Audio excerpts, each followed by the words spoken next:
Sejam bem-vindos ao podcast Diário de um Investigador. Em cada episódio iremos conversar com um investigador ou investigadora do Dinâmia 7 ISCTE sobre o seu trabalho de investigação, descobrindo o que o inspira, o que o inquieta e perguntando de que forma as suas descobertas se traduzem no dia-a-dia de todos nós. Este é o 9º episódio do nosso podcast e vamos conversar com a Ana Brandão, arquiteta e investigadora integrada no Dinâmia 7 ISCTE. Depois do mestrado integrado em arquitetura, onde ensaiou o gosto pela investigação e pelos temas urbanos, a Ana trabalhou 2 anos num ateliê desenvolvendo projetos de habitação e de educação. Foi com o doutoramento em espaço público e regeneração urbana que regressou de forma mais consistente e contínua à investigação. Desde aí tem acumulado experiência em trabalhos interdisciplinares nas áreas do desenho e do planeamento urbano. Nesta conversa vamos saber de onde vem o interesse pela arquitetura e pelos temas urbanos e de que forma a investigação que a Ana desenvolve tem um impacto no nosso dia-a-dia. Olá Ana. Olá. Muito bem-vinda ao Diário do Investigador e obrigada por aceitar estar aqui à conversa connosco. Obrigada pelo convite. Eu gostava que começássemos exatamente também por onde tudo começou, ou seja, perceber como é que tu te tornaste arquiteta, como é que começaste também a fazer investigação, o que é que está na origem desse percurso? Bem, eu fui para a arquitetura um bocadinho por exclusão de partes, acho eu. Ou seja, eu no secundário acabei por não ir para a área de ciências, que era a área que sempre tinha imaginado, e assim, no verão, antes de me inscrever, achei que devia ir para artes, queria fazer uma coisa diferente. E tinha uma caixa de lápis com muitas cores e achava isso divertido e fui para artes. E o acordo que a minha mãe fez comigo foi: ok, vais para artes, mas tens que ir para uma turma que tenha matemática e física. E esse foi um percurso, foi interessante, porque também foi um percurso misturado. Ou seja, tinha a componente mais artística, mas também tinha uma componente nas ciências mais exatas, podemos dizer assim. E depois o caminho lógico, um bocadinho no final disso, era ir para a arquitetura, porque no fundo também era o curso que tinha essas duas valências. Não porque eu sonhasse em fazer casas, não era algo que ou porque tivesse alguém na família que era arquiteto, que é uma coisa muito comum, ou que brincasse com legos desde pequenina, eu não cumpria nada, nenhum desses clichês, mas achava que era uma área interessante e que também me permitiria, se calhar mais à frente, fazer outro tipo de coisas, não é? Porque os arquitetos, apesar de fazerem projetos de arquitetura, há muitos arquitetos a fazerem outras coisas. E isso era uma coisa que também me interessava, ou seja, não ter se calhar uma formação que fosse assim muito fechada. Muito fechada. Pronto, e depois aconteceu um bocadinho por... eu acabei o mestrado de arquitetura no primeiro ano em que os cursos se transformaram em mestrados, portanto, eu apanhei ali a reforma de Bolonha e então no final eu tive que fazer uma tese de mestrado, coisa que não estava na minha cabeça, não estava previsto, e foi assim um trabalho muito desafiante que me permitiu, muito a custo e muito sofrido, mas ensaiar este gostinho da investigação. E também acho que foi da primeira vez que eu comecei a meter um pé com mais certeza, não na área da arquitetura, do projeto de edifícios, mas mais nos temas urbanos. Portanto, foi aí nessa altura que eu comecei também a ter a ideia que aquilo podia ser uma coisa interessante para fazer na vida, a investigação, que era giro, que era interessante estudar, que havia muita coisa para aprender e que a investigação vinda da arquitetura, mas nos temas urbanos, me trazia um campo infindável de outras disciplinas para estudar e com quem interagir, e uma imensidão de coisas que eu não sabia e que não fazia a mínima ideia o que era, mas que também despertavam essa curiosidade. Pronto, e acho que esse foi assim o primeiro em termos já mais conscientes a investigação pode ser uma coisa interessante para fazer na vida. Essa foi a primeira experiência. E depois, a seguir, foi assim um conjunto de acasos também, de oportunidades que apareceram, mas também de outras oportunidades das quais eu fui atrás delas, que me permitiram também construir este percurso já, pronto, com algum tempo a fazer a investigação. E qual era esse primeiro tema da tese de mestrado que abriu este caminho? Era sobre o tempo e a cidade. Nós, os arquitetos, são formados para ter em conta a dimensão espacial. Estamos preparados para isso, não é? Para analisar o espaço, para perceber as formas dos espaços, os materiais. Temos uma componente muito visual na nossa formação e não só. Mas o tempo é uma dimensão muito importante também na arquitetura e, sobretudo, quando nós vamos para os temas urbanos, não é? Quando começamos a analisar a cidade, o tempo ganha uma importância muito maior. A dimensão temporal, o que é que isso pode querer dizer? Não é? Tem a ver com o movimento, com a maneira como nós nos deslocamos, mas também tem a ver com esta ideia, o que é o passado, com a história, a identidade, o que é que fica lá atrás. Tem a ver com o futuro, o que é que nós projetamos para a frente. Portanto, no fundo, era uma tese que não ia a fundo em nada de especial, mas que pretendia abordar estas dimensões temporais na cidade, como é que elas se expressavam, e depois tinha um caso de estudo a partir da Baixa, que já tinha sido uma coisa que nós tínhamos estudado noutras disciplinas nesse ano. Me permitiu também ensaiar já um contacto com estudar Lisboa, que também é uma coisa que vai sendo recorrente, não é? Está aqui à mão. Foi assim o meu primeiro tema, mas também o meu primeiro tema estranho, sim, difícil de explicar. Então vamos precisamente por aí, acho eu. Depois eu fiz depois mais à frente, não é? Passado um tempo, acabei o mestrado, disse, ok, agora preciso de ver como é que é o mundo real, e estive a trabalhar durante 2 anos num ateliê. E depois... Apenas como arquiteta, sem essa parte da investigação. Exatamente, apenas como arquiteta. De vez em quando fazia umas comunicações nos congressos e assim, no fundo para manter também a ligação. E depois consegui uma bolsa de doutoramento e fui fazer o doutoramento, não é? Fiz um doutoramento sobre a incerteza. Portanto, mais outro tema difícil de explicar, que no fundo também vinha um bocadinho de uma parte que não tinha ficado explorada na tese de mestrado. No fundo, isto tem a ver com a ideia de futuro, não é? Como é que nós projetamos o futuro. E a incerteza está aí nessa relação, não é? Uma falta de conhecimento em relação àquilo que vem. Pronto. Exato. E no fundo eu queria perceber como é que no planeamento urbano, sobretudo, mas também em alguns momentos no desenho urbano, na produção de cidade, na construção de cidade, como é que o tema da incerteza, nós não sabemos como é que o futuro vai ser, como é que isso era lidado pelos instrumentos de planeamento. Teve um caso de estudo principal, não era uma tese monográfica, mas tinha um caso de estudo principal que era a margem sul do Tejo, aqui. Ok. Portanto, do outro lado do rio. No fundo, porque é olhar para a construção daquele território que teve muitos momentos em que a incerteza foi produtora de decisões ou de indecisões, e há muitos casos recentes que são fáceis para ilustrar este tema, mas que também ao longo do tempo teve uma relação nem sempre exata ou nem sempre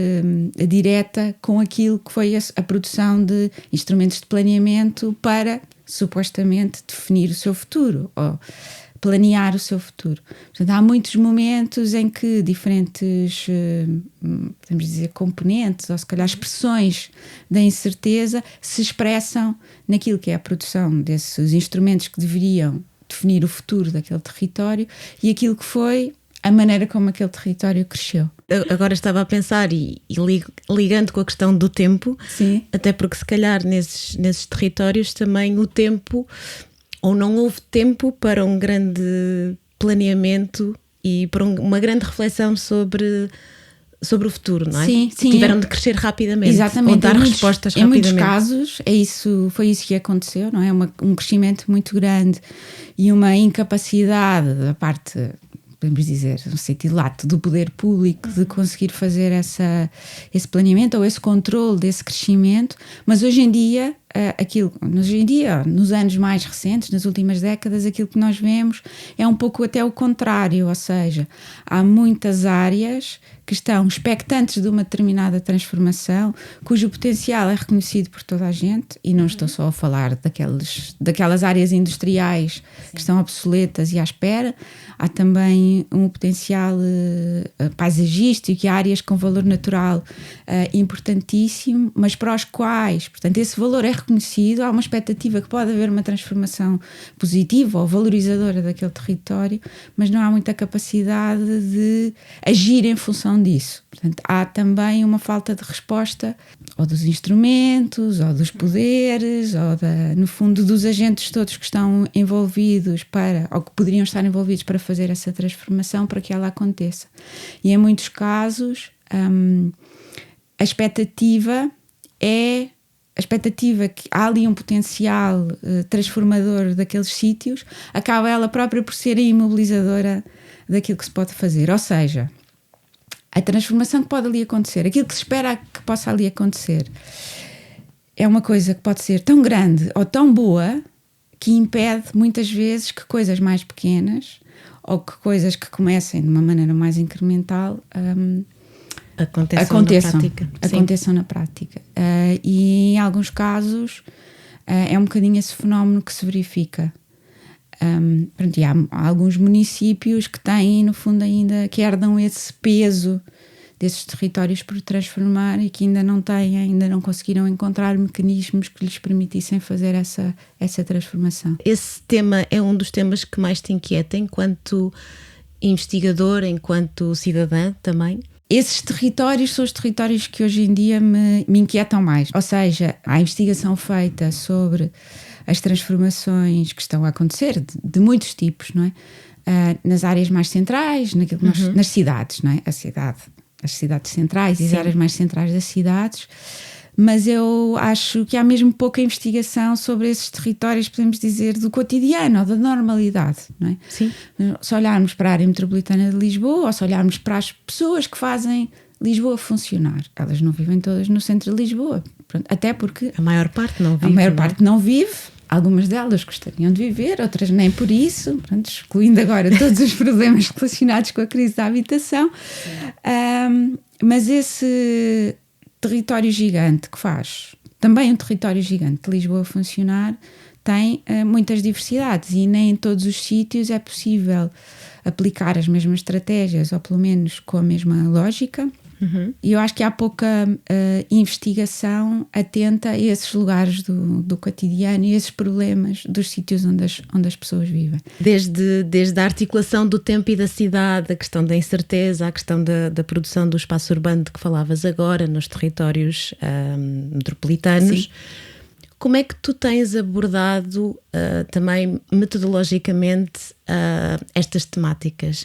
Há pouco falaste também no início do teu percurso na possibilidade ou na abertura que as tuas escolhas deram em termos da combinação da arquitetura com outros olhares sobre a cidade, com outras disciplinas. Como é que isto se tem concretizado ao longo do teu percurso? Eu diria, em termos práticos, muito daquilo que eu faço tem sempre um pé na rua. Portanto, há sempre uma necessidade muito grande de trabalho de campo, de estar na rua, de perceber como é que os espaços são construídos, são vividos, são usados. Toma o seu tempo e não é possível apenas fazer investigação apenas dessa maneira. Sim. Sendo eu arquiteta, há sempre um trabalho gráfico, cartográfico, que também muitas vezes é um trabalho, às vezes preliminar desse trabalho de campo, no fundo uma espécie de análise, vamos perceber para onde é que vamos, que território é este, e portanto, essas dimensões são muito importantes. Há outra dimensão que também tem vindo a crescer bastante, ou a ter um maior impacto no trabalho que eu faço, que é uma análise mais centrada nas políticas, portanto, a perceber como é que esses territórios, que instrumentos é que existem, que políticas públicas estão desenhadas nas áreas que me interessam para eles e como é que elas se articulam com a realidade, não é? Como é que elas, muitas vezes, como é que por exemplo, um determinado plano se implementou? Implementou ou não implementou? Foi concretizado ou não foi concretizado? Os objetivos foram cumpridos, sim ou não? Tem sido importante fazer esse contraste entre aquilo que é a construção dessas políticas e depois a implementação no terreno. E depois, cada vez mais, um trabalho de interação com os atores principais. Isso pode querer dizer entrevistar, falar com os técnicos municipais que trabalham naquele território, pode querer dizer estar na rua a falar com as pessoas e às vezes de uma maneira muito informal, perguntar às pessoas porque é que estão ali, o que é que costumam fazer naquele sítio, se gostam, se não gostam. Às vezes outras perguntas mais estruturadas do que estas. Mas esse é muito interessante. E é um trabalho, uma coisa gira, não só pela minha experiência pessoal, mas também de experiências de workshops que já fizemos, quer com alunos, quer com técnicos municipais, assim. Muitas vezes é difícil de transformá-la de um documento científico ou lidar com ela de uma forma científica muito ou mais pura, mas acaba por ser muito, muito importante e dar muito feedback positivo para a investigação que se está a fazer. Acho que ainda só não abordei um tema que é o tema da interdisciplinariedade ou da diversidade de disciplinas. Trabalhar em temas urbanos sem ser dessa forma não percebo como é que se consegue. É uma exigência do tema, não tem que ser uma predisposição nossa, nem uma coisa que nós gostamos de fazer. O tema exige diferentes olhares e é preciso também saber isso e perceber de onde é que o outro olhar vem, que não vem exatamente do nosso ponto de vista, mas é outro ponto de vista, e perceber como é que nós o podemos integrar. É muito interessante. Desafiante. Sim, muito desafiante e muito interessante, sim. Há pouco falaste na questão das políticas públicas. Como é que a investigação que tens desenvolvido e que vais desenvolver agora também nos próximos anos, como é que ela se pode traduzir na prática? Que resultados é que tem? E como é que esses resultados podem ter um impacto na vida das pessoas normais, como há pouco dizias, nas pessoas que vivem nas cidades e não só, não é? Mas como é que se podem traduzir no nosso cotidiano? É preciso construir conhecimento para agir melhor. A nossa capacidade de transformação direta é muito difícil, é limitada, claro. Depende de outros. Podemos sempre envolver com outros que podem fazer essa diferença. E eu acho que essa é uma linha muito, muito importante. E esses outros podem ser, por exemplo, os atores públicos, que são, nestes temas urbanos, aqueles que têm não só a responsabilidade de produzir estes espaços, de regulamentar estes espaços, de planear, de desenhar, de construir espaços novos, de gerir, de manter, tudo isso. Portanto, são quem tem a maior margem de ação e que também penso que precisam de informação, precisam de conhecimento. E essa é uma área que eu acho muito que é importante e na qual eu penso que a investigação também tem não só um papel a dizer, mas também um dever. Ou seja, nós temos, acho eu, do dever de produzir conhecimento que seja útil a outros, também para que eles possam fazer o papel deles de uma forma mais informada. Exatamente, é essa a palavra, obrigada. Mas não só, não é? Eu acho que nós também podemos trabalhar com comunidades, com outro tipo de parceiros, até com parceiros privados, porque eles também são agentes desta transformação e precisamos também de os incluir, não só na nossa investigação, querer saber o que é que eles, qual é a posição deles, quais são as dificuldades deles, porque eles são partes desta equação, portanto é preciso ter em conta. E eu acho que a investigação também pode E sobretudo, pronto, há muito trabalho de investigação em temas específicos de espaço público, com uma lógica participativa que está em contacto direto com as comunidades, com associações de moradores, fazer projetos até muito de investigação-ação e de mãos no terreno, de vamos lá transformar isto. Não tem sido a minha experiência nesse tipo de investigação, mas nestas áreas eu acho que é muito, quer dizer, é um dos campos claríssimos de ação que nós temos e de forma também de devolver, da investigação que nós fazermos, ter um impacto na sociedade, não é? Voltando à pergunta, ter um impacto na vida das pessoas. E isso faz com que, ainda voltando aqui ao que é que faz um investigador, ou como é que é o dia-a-dia de um investigador, isso faz com que a Ana investigadora esteja sempre ativa, ou seja, estudas o espaço público, não é? Todos os dias, se calhar, circulas pelo espaço público. Dás por ti em diferentes momentos a ter inquietações, a ter ideias para investigar, ou é fácil desligar este botão da investigação? Não, quer dizer, ele está sempre ligado. Ele está sempre ligado. A questão das ideias, sim, elas vão surgindo, mas o que surgem mais surgem indignações, mas também surgem, olha que interessante, há aqui uma coisa gira. Eu tenho uma secção no meu telemóvel de fotografias, o meu marido já sabe, pessoas a usarem espaço público, não é? Que é. Já sabe, quando vais tirar uma fotografia dessas, eu sim, pessoas a usarem espaço público. É um clássico.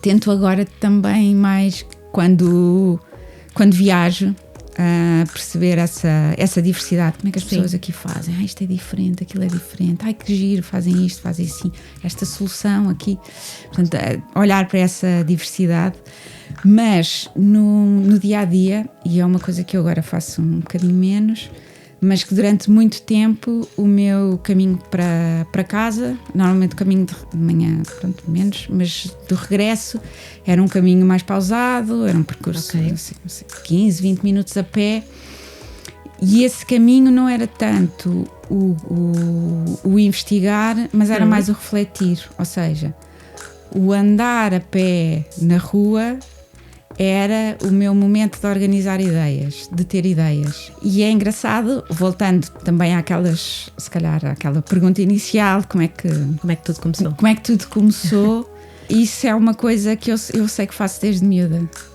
Sozinha ou acompanhada? Às vezes sozinha, às vezes acompanhada. Eu tenho memórias. Durante muito tempo eu era responsável lá em casa de comprar o pão e o leite todos os dias. E esse momento, está aqui, dava-me um dinheirinho, Ana, vais ali, era o percurso que era sempre igual. Sim. Mas para já era independência, não é? Claro. Era uma miúda pequena, eu sei, estava para ir na primária, ia à rua, né? E depois era um momento, portanto, essa ideia de liberdade, estou na rua sozinha, mas também era um momento de ver o que é que estava a acontecer. Pronto. E isso veio a acontecer várias vezes na minha vida mais tarde, depois começou a acontecer mais tarde, já quando eu era adolescente, quando eu passei a vir a Lisboa sozinha. E eu às vezes vinha ter uma consulta ou alguma coisa assim do género, e depois ficava o resto da tarde a passear e vinha a Lisboa. A ver a cidade. Sim, a ver a cidade e a ver sítios que lembro-me de vir passear ao Bairro Alto, tipo às 3 da tarde, quando não estava a acontecer nada, não é? Mas para perceber o que era o Bairro Alto, porque eu sou de Vila Franca, não é? Também há essa ideia de viver numa zona mais periférica, não é?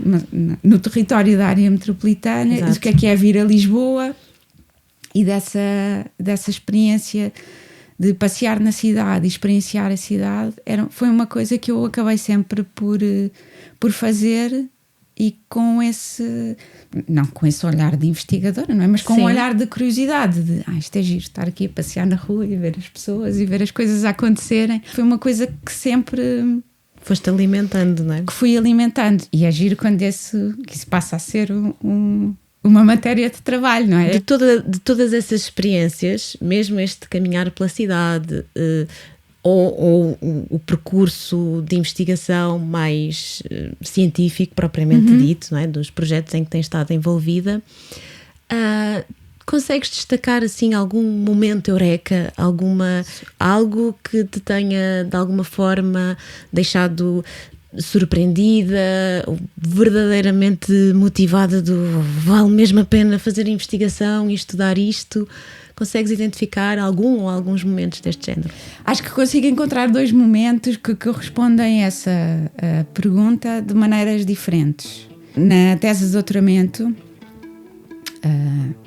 há sempre ali um momento, normalmente entre o 2º e o 3º ano, que é super sofrido, não é? Porque a pessoa já não está no início, já devia começar a chegar a algum lado, mas já leu muita coisa, mas ainda não tem a noção de como é que vai sair dali. Pronto. Sim. E estava a trabalhar sobre o conceito de incerteza, a propósito das questões interdisciplinares. Fiz assim uma pesquisa incerteza, já não sei, no Web of Science ou uma coisa qualquer assim do género, e aparece muita coisa e aparece-me um artigo sobre nanopartículas. Aquilo na realidade era um artigo sobre ética de investigação,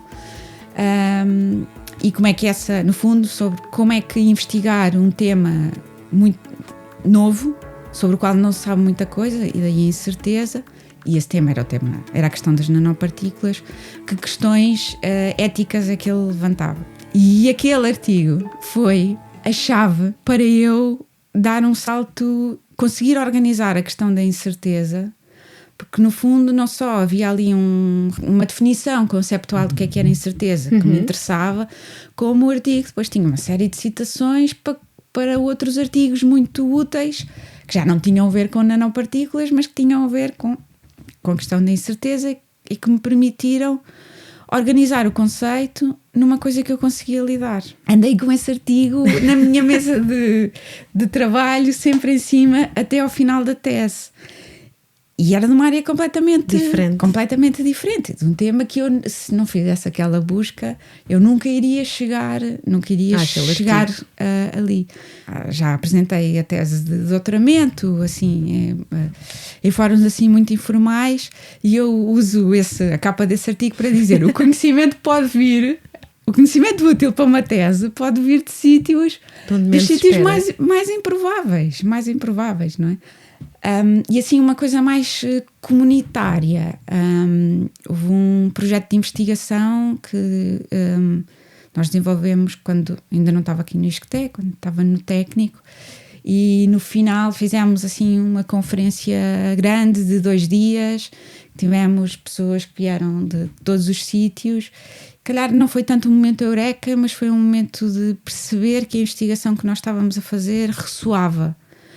Era útil para as outras pessoas, ou seja, que não só nós tínhamos pessoas também na academia e no meio científico para as quais aquele debate e aquela discussão era interessante, como também havia técnicos municipais, havia arquitetos que estavam a fazer trabalho no dia-a-dia prático, para as quais aquele conhecimento era importante. E essa utilidade daquilo que nós estamos a fazer, percebermos que as outras pessoas acham aquilo útil e que veem relevância, também não é eureka, não muda a maneira como nós vemos, mas no final dá sentido àquilo que nós fazemos. Ao longo do teu percurso, consegues também identificar pessoas que por uma razão ou por outra foram decisivas ou foram marcantes? Bem, há uma pessoa que foi muito marcante em todo o meu percurso, que foi o Pedro Brandão. Que partilhamos o apelido, mas não somos família, embora tenhamos feito muitas vezes esse número. Portanto, o Pedro foi meu professor no técnico, e foi com ele que eu fiz a tese de mestrado no início. Logo desde o início gerou-se ali uma grande cumplicidade, e depois acabámos por trabalhar também juntos durante o doutoramento, e depois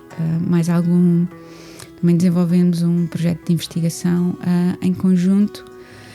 Pronto, e há muito, eu sei que há muita coisa da minha maneira de ver e de investigar que vem da experiência dele e que vem também do trabalho que ele já tinha feito.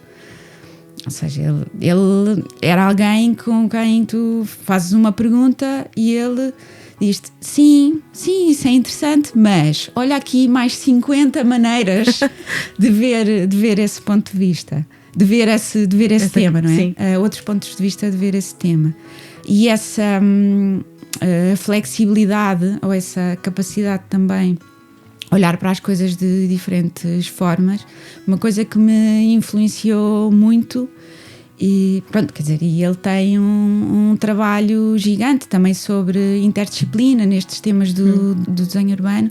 E agora, para terminar, vamos pensar no futuro. Ok. Como é que tu vês, como é que tu perspectivas o desenvolvimento destas linhas de investigação, não é? Pensando nos temas que há pouco dizias que mais te inquietam, não é? A questão dos territórios metropolitanos, a transformação. O que é que perspectivas para esta área ou para esta linha de investigação? Os temas urbanos são centrais neste discurso que é transversal à nossa sociedade, da transição climática, da adaptação que vai ter de ocorrer, seja porque nós somos proativos, seja porque vamos correr atrás do prejuízo, tendo em conta as transformações que estão a acontecer. Por isso são áreas nas quais eu acho que é muito importante nós construirmos conhecimento também, exato, porque ele é necessário, não é? Porque nós vamos precisar de transformar e precisamos de saber como é que vamos fazer esta transição, com que recursos, de que maneira, para onde é que começamos. Parece-me que há muita... Às vezes estes temas, não só pelas políticas europeias, mas também porque muitas vezes estes debates tendem a focar-se em 2 ou 3 linhas estratégicas. Vamos dizer, a mobilidade, temos que transformar a mobilidade e a maneira como nós nos movemos, já não podemos andar de carro. Isso tem este tema, não é, que pode ser visto de uma maneira setorial, apenas a mobilidade. Não, na realidade não pode ser visto, porque a maneira como nós nos movemos implica o sítio onde nós vivemos, a maneira como nós trabalhamos, como nós nos abastecemos, como nós usamos o nosso tempo de lazer, como é que a cidade, como é que os nossos territórios estão organizados.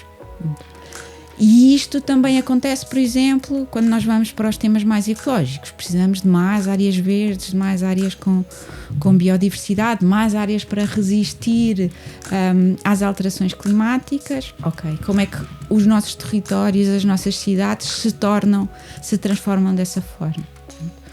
Estes 2 temas, eu acho que da mobilidade e vamos dizer, estas questões mais verdes, se bem que os paisagistas não gostam do termo verde, enfim... são 2 motores grandes, mas a interligação deles, como é que estes temas se vertem depois nas questões do desenho urbano, do planeamento urbano, de políticas que às vezes podem nem ter a ver com a transformação física do território, mas com o software das coisas, o software urbano. São temas, ou seja, eu acho que nós temos que trabalhar muito nesta interligação. E perceber qual é o impacto real destas transformações na vida das pessoas. Ou às vezes, se calhar, ao contrário, não é? Como é que as vidas das pessoas se vão também transformando à medida que as cidades se vão transformando. Portanto, eu acho que temos que olhar para estes 2 temas ao mesmo tempo, trabalhando sempre de uma forma integrada o mais possível. É isso. Acho que é isso. Muito obrigada por este momento, por esta conversa. Gostei muito. Também gostei, Ana. Nesta conversa ficamos a saber que a Ana sempre pensou seguir ciências, mas no último verão, antes de começar o ensino secundário, decidiu escolher artes. E muito por causa de uma caixa de lápis coloridos à qual achava muita piada. O combinado com a mãe foi ir para uma turma com matemática e física, o que lhe permitiu o contacto com as ciências ditas exatas, mas também com uma componente artística. Na universidade, a arquitetura era a opção que tinha estas duas valências. O percurso da Ana como investigadora começou com a tese de mestrado, onde trabalhou a articulação entre o tempo e a cidade. Hoje, os temas que mais a inquietam são os que se relacionam com os territórios metropolitanos, os territórios do cotidiano ou da normalidade, como a Ana lhe chama. Como é que estes territórios e os seus espaços públicos são desenhados, planeados, geridos e vividos? Uma das coisas que mais motiva o trabalho da Ana é apoiar a construção de políticas públicas, até porque acredita que os investigadores têm o dever de produzir conhecimento que seja útil a outros para que estes possam fazer o seu papel de uma forma mais informada. No próximo episódio vamos estar à conversa com o Eduardo Simões, que nos vai falar sobre a ética organizacional e a sua importância nos processos de negociação e tomada de decisão. Por isso, não percam!